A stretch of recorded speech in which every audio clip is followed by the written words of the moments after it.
एक बार की बात है, कई सालों पहले एक राजा हुआ करता था जिसे कि शिकार का काफी ज्यादा शौक था। एक बार वह अपने सैनिकों के साथ शिकार करने के लिए जंगल में गया हुआ था। वो जंगल काफी घना था और शिकार की तलाश में वह जंगल में काफी अंदर तक चला गया था। तभी वहां अचानक तेज तूफान आ गया। सब तितर बितर हो गए और जब तूफान रुका तो राजा ने देखा कि उसके आसपास कोई भी नहीं है। उसके सैनिक उससे बिछड़ गए थे और शिकार की तलाश में भटकने की वजह से राजा काफी ज्यादा थक गया था और भूख प्यास के मारे उसका बुरा हाल हो रहा था। तभी उसे तीन लड़के आते दिखे। राजा उनके पास गया और बोला कि भूख और प्यास के मारे मेरी जान निकल रही है, क्या मुझे कुछ खाना और पानी मिल सकता है? लड़कों ने बोला क्यों नहीं। वे भागकर अपने घर गए और राजा के लिए भोजन और पानी ले आए। खाना खाने के बाद राजा काफी खुश हुआ और उसने उन लड़कों को बताया कि वह एक राजा है और तीनों ने उसकी जो मदद की है उससे वह काफी ज्यादा खुश है। इसके बाद राजा ने तीनों लड़कों की सेवा से खुश होकर उन्हें बदले में कुछ मांगने को कहा। इस पर पहले लड़के ने राजा से ढेर सारा धन मांगा ताकि वह आराम से अपना जीवन व्यतीत कर सके।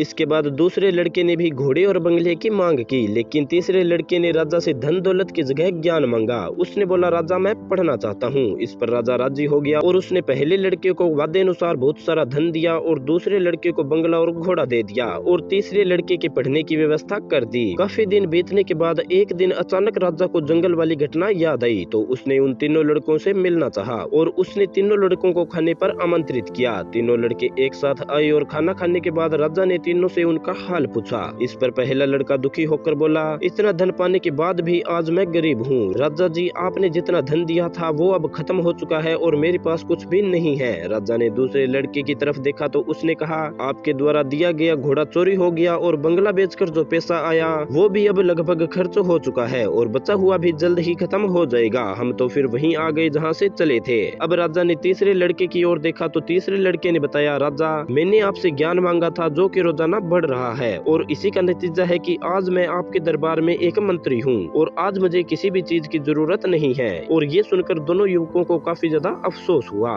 दोस्तों ये कहानी हमें सिखाती है कि इस दुनिया में ज्ञान ही सबसे बड़ी पूंजी है।